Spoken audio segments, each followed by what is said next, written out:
To fix Pinterest sound problem on your mobile phone. Hello everyone, in this video we will show you how to fix this. Let's do it. Open first your settings of your phone, open your apps option and search for Pinterest.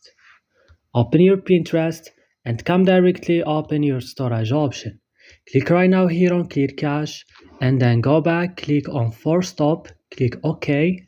Then guys, come to your Play Store or App Store, update your Pinterest on the last version if it is available, restart then your phone, and after that you will see that your problems has been solved.